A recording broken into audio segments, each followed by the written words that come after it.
All right, we're going to look at some review problems for our Module 1 tests that we're going to have soon, just to kind of review some of these topics, see how they work. So the first thing we did in Module 1 is we solve some basic equations. So we're going to review a couple of those. So this first one, it says solve the equation 4 times the quantity x minus 2 plus 1 equals 7. So remember, the first thing we should try to do is clear any fractions, but this obviously does not have any fractions. So I would go ahead and start by doing the distribution. 4x minus 8 plus 1 equals 7. So that eliminates my parentheses. So now I'll look on both sides and see if there's anything I combine. And I can combine these two values here. So negative 8 plus 1 is negative 7 equals 7. So now we'll simply add 7 to both sides. Again, just trying to get x by itself. So we get 4x equals 14. Divide both sides by 4. 14 over 4, you can reduce it to 7 over 2. Or if you want to reduce it to the decimal, you can get 3.5.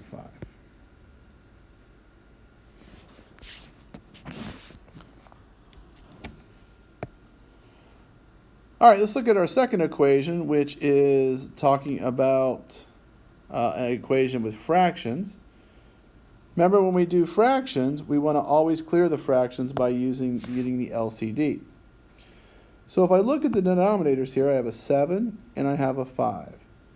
So what I'm going to do is I'm going to find the LCD between 7 and 5, and that's simply going to be 35.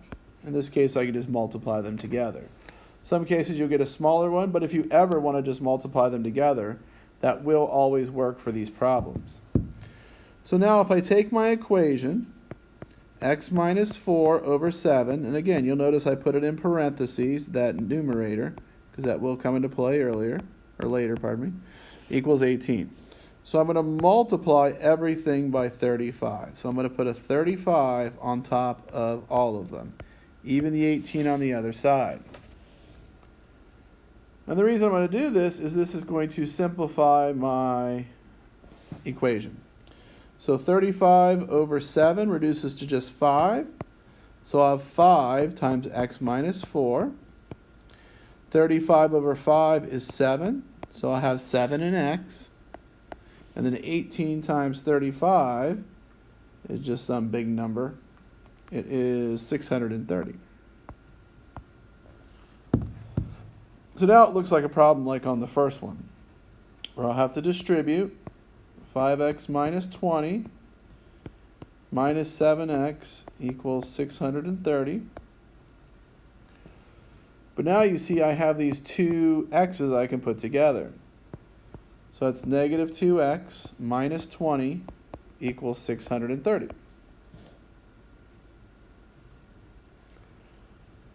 I'll then add 20 to both sides. So I get negative 2x equals 650. And then I'll divide both sides by negative 2.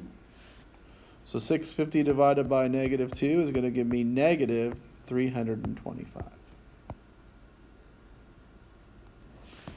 And for any of these, you could, of course, check your answer just by plugging it in.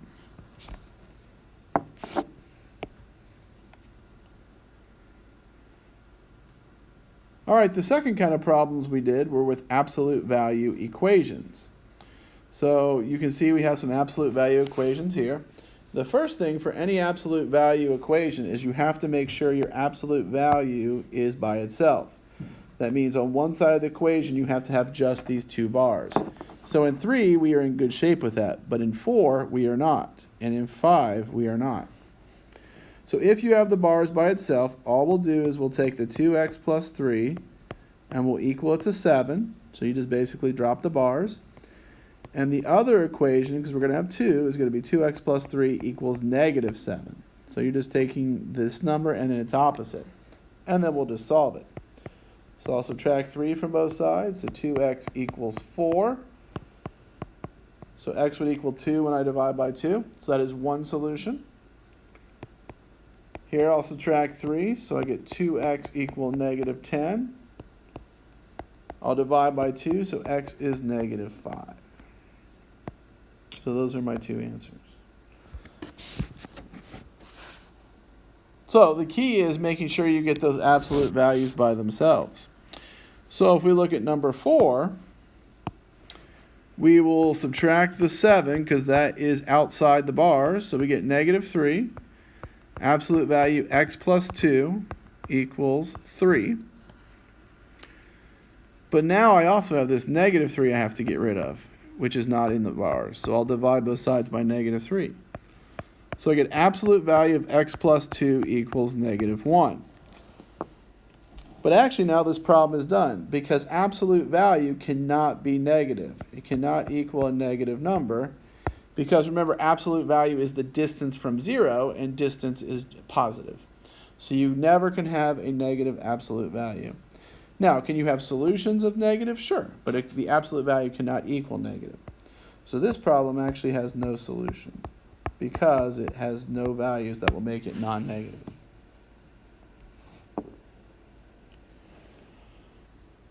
Okay, the last absolute value problem we have is we have this one with this fraction, this 1 and this 10.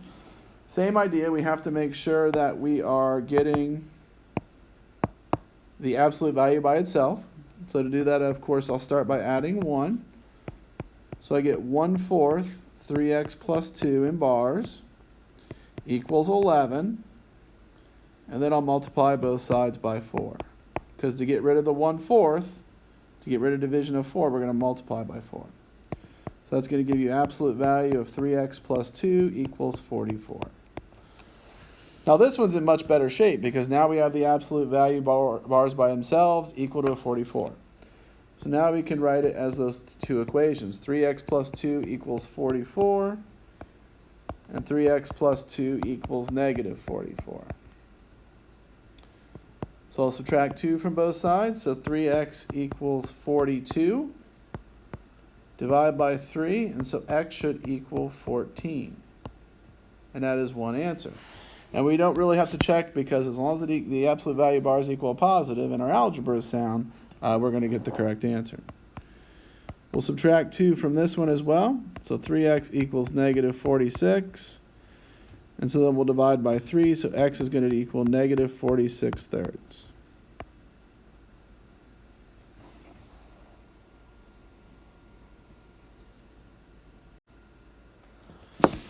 All right, section 3 talked about interval notation, which we then used on different sections later on in the chapter. So this number 6 says, what's the interval notation for the solution set graph below? So if you look at this, it starts at 2, and then it's going to the right forever. So the smallest value is 2, and the largest value is infinity. So remember, infinity always gets parentheses because we can't include infinity. And then as far as 2, we're not going to include it because it has the open circle, so they will both get parentheses. So 2 comma infinity represents all the values bigger than 2 but not including 2.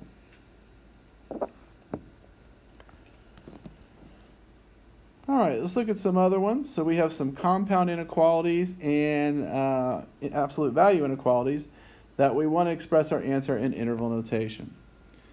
So this first one is an OR. It says x minus 1 less than 7 or -2x plus 1 less than or equal to -7. So remember, the first thing we're going to do is we're going to solve these both for x. So I'm going to add 1 to both sides here. So that's going to give me x less than 7. Or, now when I solve this one, I got a little trickier thing. I'm going to subtract 1. So -2x is less than or equal to -8. Then I'm going to divide by -2, but remember, when you divide by a negative, you are going to switch that sign. So instead of pointing left, it's going to point right. So I want values that are less than 7 or greater than or equal to 4. So I'll put a 7 on here, and I'll put a 4 on here. So I want less than 7, so that's an open circle here going to the left. Or I want to be greater than or equal to 4. So we have a solid dot here going to the right. Now the tricky thing about this is you see this overlap between 4 and 7, but in this case it's or, it's not and.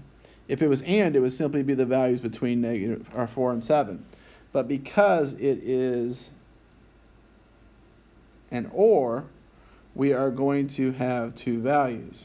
Now I did just notice this number should be 8, and this number should be 8, because 7 plus 1 is 8. So nothing else really changes. I apologize for that. So not between 4 and 8. So there's actually solutions on all numbers, because all these values are solutions down here, and all these values going up here are solutions. So because it's an OR, the answer is actually negative infinity to infinity. Now, just for argument's sake, if it had the word and in between, and this doesn't, then the solution would simply be 4 to 8 with a parenthesis. And that's just because those are the values that hold for both. All right, let's look at number 8. Number 8, we have a and that's in what's called compacted form. If you recall, we did this in class. And the way we said the easiest way to do this was just to get the x by itself, by adding, subtracting, multiplying to all three sides. So what I'm going to do is I am going to subtract the 2 from all three sides. So I'll get negative 6 less than or equal to 3x less than 9. And then I'm going to divide all the sides by 3. So I'm going to get negative 2 less than or equal to x less than 3. So this means x's are smaller than 3 and bigger than negative 2. So on the graph, we have a negative 2. It's going to be a closed circle. We have a 3 that's going to be an open circle. And then it's just all the points in between those. So interval notation-wise, it's going to be negative 2, comma 3, parentheses. So compacted form is nice because it kind of tells you where the values are for this problem. So our last section we did was on absolute value inequalities, where we're talking about distance being less than a number or bigger than a number from 0. So this first one we have absolute value of x minus 6 less than 3. Now again, I have to make sure the bars are by themselves, which they are in this case. And so the easiest way is we're going to first solve it like it's an equation. I'm going to take x minus 6 equal to 3. So if I take x minus 6 equal to 3, x minus 6 equal to negative 3, then this is going to give me x equal 9 when I add 6, and x equal 3 when I add 6. So if I think of my number line, I have 9 here, I have 3 here. Okay. Now right away I know it's less than, so I'm going to have open circles here, right? Now if you recall, less than inequalities is always the values between these two numbers. And greater than is going to be on the outsides of these numbers.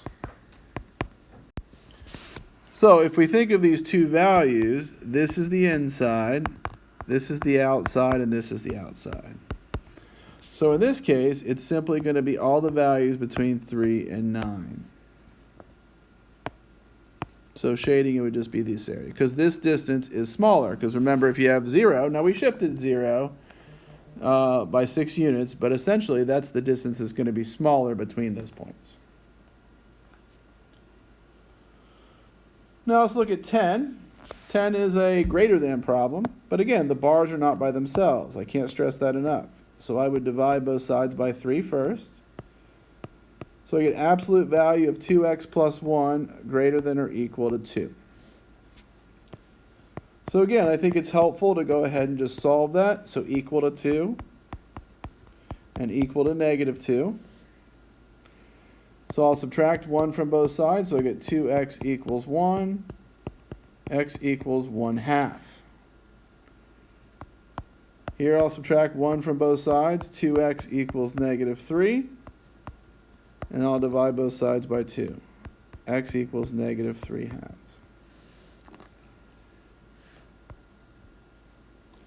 So if I draw my number line up here, my two values I'm thinking of are negative 3/2, because that's the smaller, and 1/2, which is the bigger. Now it's greater than or equal to, so my two dots should be solid in this case.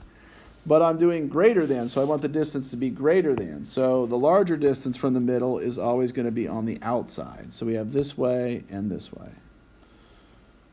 So typically on an absolute value inequality that's greater than, we're going to have two intervals, and we do. We have negative infinity to negative 3/2, bracket, that's this first part. Then we use our union symbol, bracket 1/2 to infinity.